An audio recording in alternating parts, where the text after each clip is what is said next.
Hey guys, welcome to another episode in the playthrough of Gran Turismo 5. Wow, I saw in the tram there was like one cutout NPC who was way bigger than the rest, it seemed. But anywho, like the train driver, you can rewind in the video. Maybe I was imagining it, but it really here you have that guy again. He has like a way bigger head. The guy in the train. That's the driver. He's way bigger than the others. He has like a balloon head. But anywho, welcome to another episode of Gran Turismo 5. We are doing what I really like. Is a classic car event. The only thing what I don't really like is that it are only race cars. Not like cool cars like the Jaguar E-Type and whatever what you have, like old Alfa Romeos or something, like regular cars. No, if we take a car like that, we will not be competitive because the AI is really, I think, using race cars. But I do have a problem because we don't have that much money and I don't really know where to find those race cars. Now I remember. I was looking at it in the previous episode and then again in the brand menu the emulator crashed again, so hopefully it doesn't now. Yeah, it's so annoying, these garbled up thumbnails. I don't understand why that is. But anyways, we have one over here. But the problem is, it needs to be a car from 1979 or earlier. This car is 20 million credits. So that's a no-go.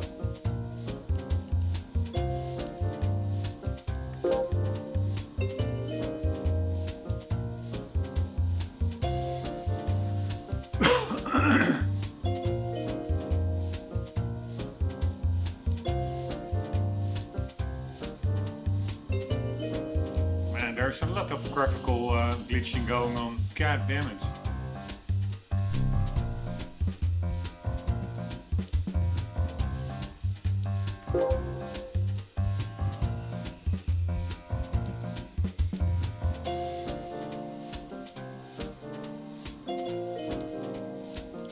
We have another one here. 20 million credit roos.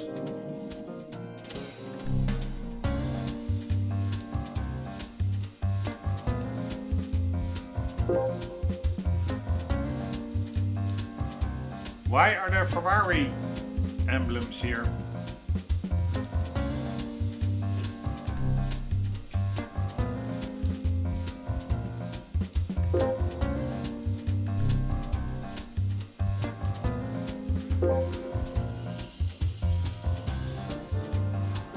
Wait, I wanted to say, yeah, I do think I have that 300 SL already.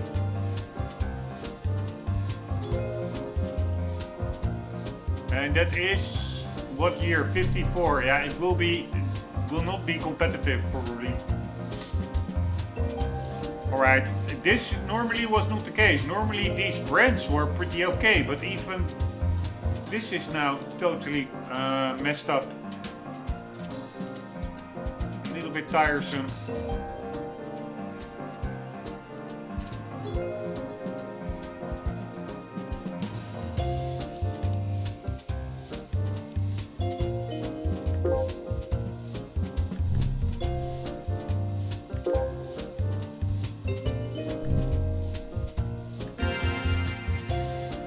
Oh wait, let's see how expensive a Cobra is.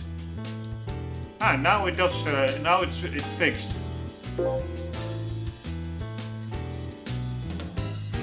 530. But this would be a competitor. It's 536.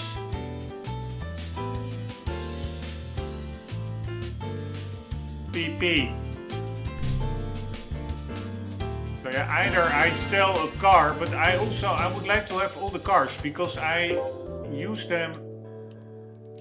I mark off which ones I drove, which I now also need to do for this one. I already did.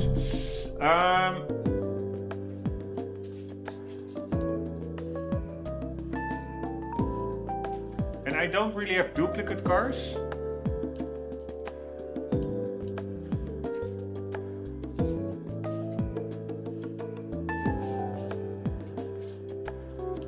And I will not be choosing cars that I already driven.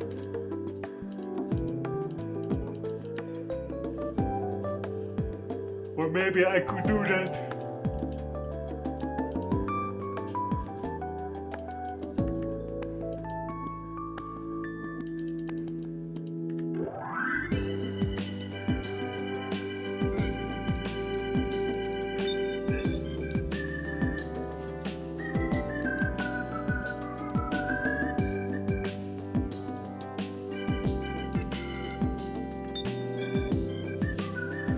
Alright, I don't know. I do year. I do ascending.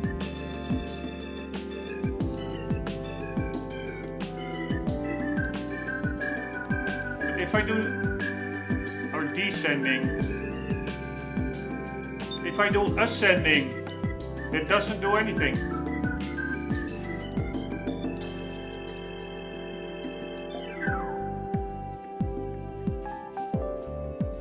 How is there a 2012 car in here? The game came out in 2010, so this must be DLC or something.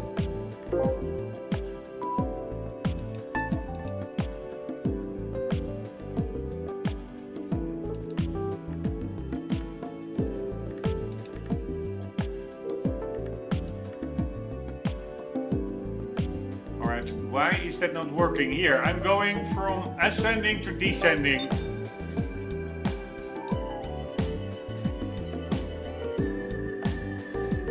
Maybe a little bit different, but still.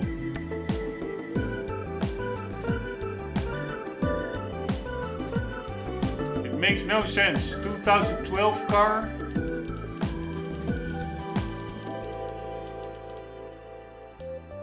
This is descending, right?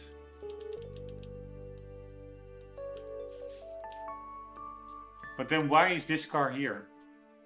Probably because it doesn't have a year. That's probably it.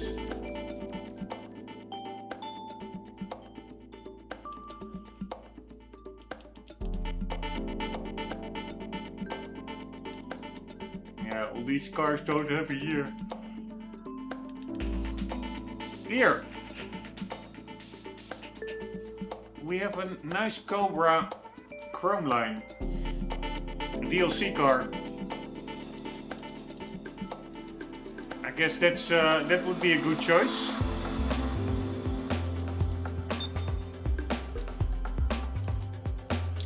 Alright, so these are all the cars without a year. And then here we go. Yeah, I guess this is a good choice, right? Let's see how much. This is a DLC car, I think.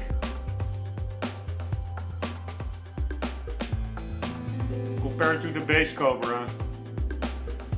GT5 Cobra Chrome line PP versus regular Cobra.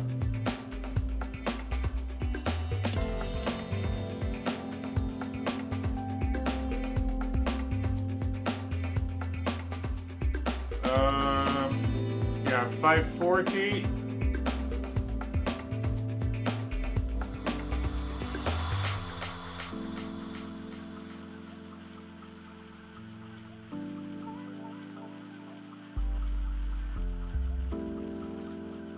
But the standard version is generally preferred for pure performance and handling. Alright, I don't understand what that means.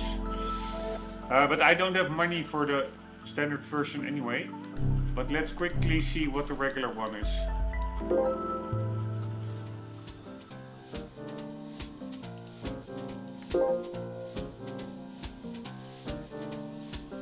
536. So 485 horsepower, 536 pp.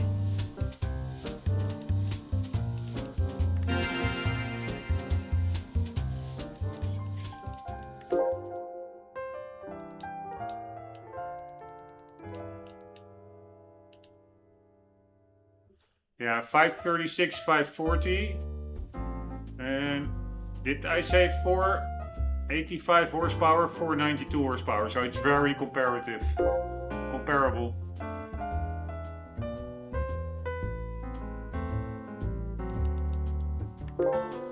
The Shelby Cobra competed in the FIA Speed World Challenge, a World Endurance Championship that differed from GT class racing because there was no limitation on engine displacement. To defeat their rival Ferrari in this series, the folks at Shelby American fitted a large displacement engine into their race car, which came in the form of the 7-liter 427 cubic inch side oiler, a pure purpose-built racing engine. Thus, the development of the Shelby Cobra 427 was underway, starting near the end of 1964. The first prototype was completed in the spring of 1965. One problem that immediately arose during development was the strength of the chassis, or lack thereof, in comparison to the 345 horsepower produced by the 289 engine. The 427 side oiler's 493 horsepower was simply too much for the existing setup. Phil Remington, in charge of design at Shelby America, determined that the suspension was the car's weakest link. So the side-mounted leaf suspension was abandoned in favor of conventional double wishbone with coil dampers. The Shelby Cobra 427 cleared its 100-unit minimum production requirement and acquired FIA homologation. The car first competed in the SCCA,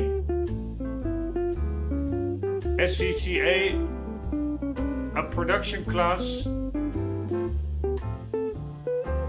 at the opening of the 1966 season. In the end, 348 Shelby Cobras 427s were built, with 88 of them being competition spec models or test cars.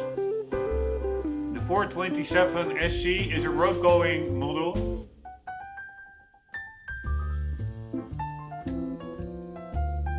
with competition spec equipment. Only 31 of these examples were built. This chrome, what happened to the other one then? Okay, the other ones were maybe also for the roads of the 348s that weren't used for racing, but then without the competition spec. Only 31 of these examples were built. This chrome line model is a specially tuned and painted version prepared exclusively for the collector's edition. Alright, I guess that is Gran Turismo Collector's Edition, but then I'm curious.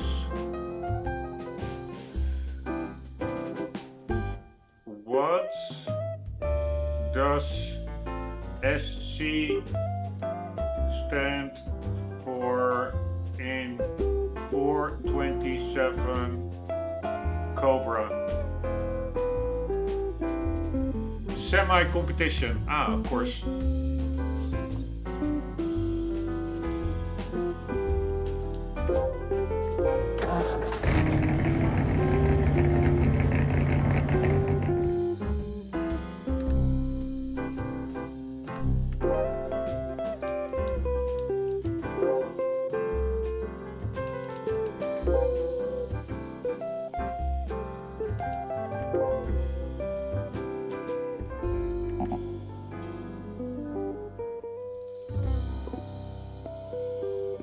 What the hell? Our car is from 1966 or something.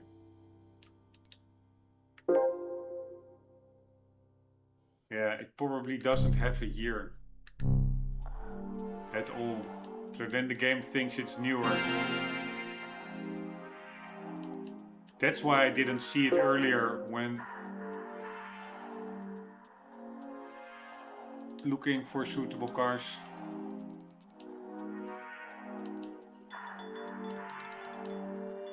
Yeah, there's no year here. Alright, but I can sell it and then we just buy a regular one. So we get into another car.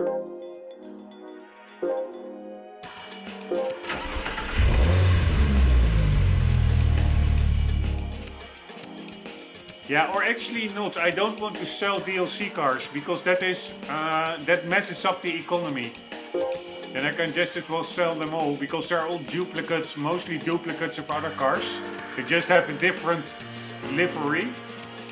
And I want to be able to, or have to grind through stuff to be able to access stuff.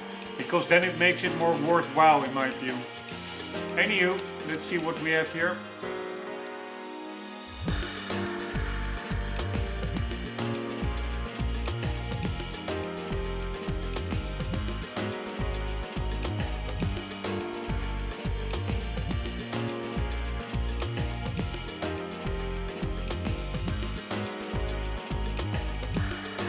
Ah, I have the cone touch. I forgot about that one. But yeah, we will not be competitive against race cars.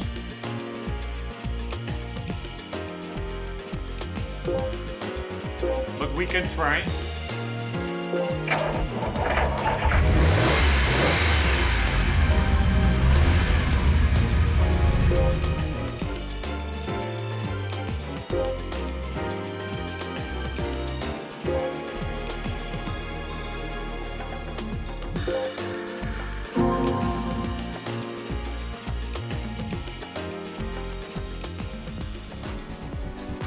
Yeah, no, we will not be competitive here.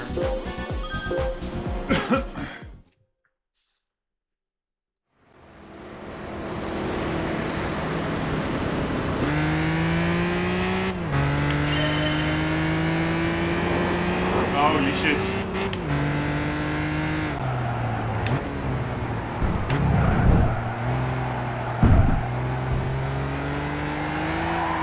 Wow, there's already a car way in the lead. I don't know what it is.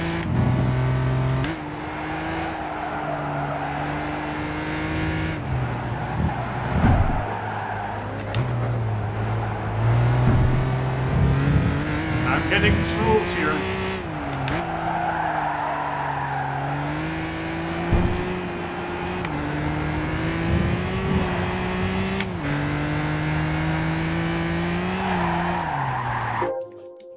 Alright, and the car is again sliding all over the road. On sport tires, it is really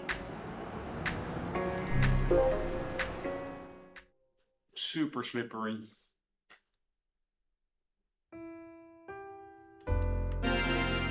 Alright, then maybe I will come back to my